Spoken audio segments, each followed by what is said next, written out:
Senhor presidente, senhoras deputadas, senhores deputados, cidadãos e cidadãs aqui nas galerias, assumo a tribuna para discutir a proposta de emenda constitucional número 17 de 2019, de autoria de vários deputados, sendo seu primeiro autor o deputado Brazão.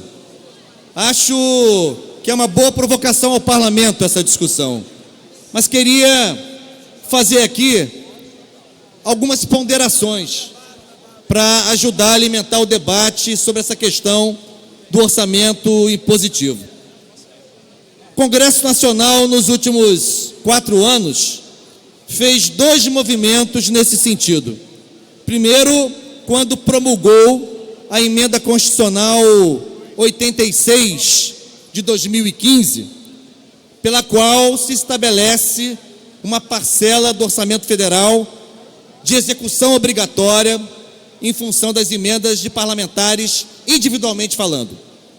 4 anos depois, agora muito recentemente, o Congresso Nacional promulgou nova emenda constitucional, agora com o número 100 de 2019, que trata das emendas impositivas ao orçamento federal, mas emendas chamadas de bancadas dos estados e do Distrito Federal. Então, o Congresso Nacional usou através de 2 emendas constitucionais diferentes e em tempos diferentes, deputado Chicão Bulhões. Por um lado, consagrou o orçamento impositivo para emendas individuais e, por outro lado, acrescentou uma nova dimensão do caráter obrigatório do orçamento em relação às emendas que ele chama de bancada dos estados e municípios e Distrito Federal. A primeira discussão aqui, muito rápida, e o André Siciliano já tinha percebido, que no nosso caso aqui, acho que a emenda tenderá a ser alterada para prevalecer a ideia da emenda individual de deputados e deputadas.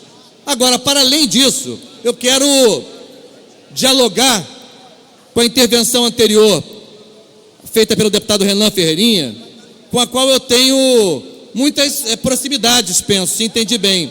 Eu acho que seria um fator de maior empoderamento para o parlamento estadual se a peça orçamentária que nós votássemos aqui fosse, no seu conjunto, ou o máximo possível, de execução obrigatória pelo governo estadual, ou seja, que a gente diminuísse a margem de manobra, que ainda é larga, para que o Poder Executivo, Zeidan, faça os remanejamentos que ele bem entende fazer ao longo do exercício. Isso sim, na minha opinião, seria um fator de maior fortalecimento do Poder Legislativo e daria à peça orçamentária, ou melhor, retiraria da peça orçamentária esse caráter que é um pouco ficcional, pelo menos em parte, tendo em vista que ao longo do exercício financeiro, o governo do Estado tem uma longa margem para remanejar programa de trabalho, código de despesa e, portanto, refazer no exercício da gestão aquilo que nós votamos aqui.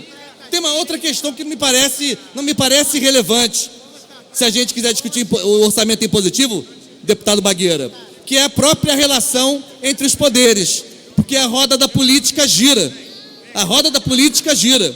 Determinados grupos políticos, num determinado momento histórico, numa determinada conjuntura histórica, estão no governo, em outro momento histórico, em outra conjuntura histórica, podem estar fora do governo, na oposição. O que me parece?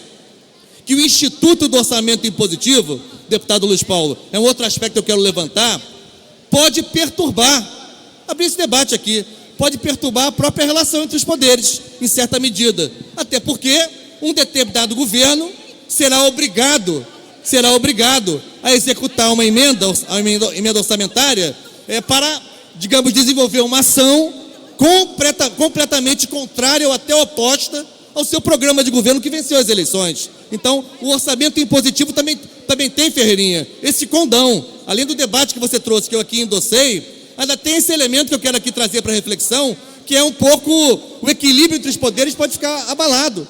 Porque você se elege prefeito de uma cidade, o vereador líder da oposição aprova uma emenda orçamentária impositiva e vai obrigar o seu governo a desenvolver uma atividade que é oposta ao programa que você apresentou à sociedade e com o qual você se elegeu prefeito da sua cidade. Então, assim, eu acho que além da discussão, eu acho que o Brazão nos faz uma provocação, Brazão, Deputado Brasil, eu quero cumprimentar Vossa Excelência, que Vossa Excelência faz uma provocação ao Parlamento, ao lado dos outros deputados e deputadas que são coautores, muito relevante. Mas eu continuo achando que o que vai nos fortalecer mais em relação ao orçamento é quanto menos margem de manobra, quanto menos margem de remanejamento discricionário o Executivo tiver em relação ao que a gente vota aqui. Então, o debate que está em aberto, eu estou elaborando o meu voto, tendo hoje, neste momento, tendo a me abster, que tem dúvidas importantes, acho que a provocação é relevante, mas acho que seja pela questão do remanejamento ao longo do exercício, seja pelo equilíbrio entre os poderes, eu não tenho clareza que esse é o bom caminho, esse é o melhor dispositivo para empoderar o Parlamento. Obrigado.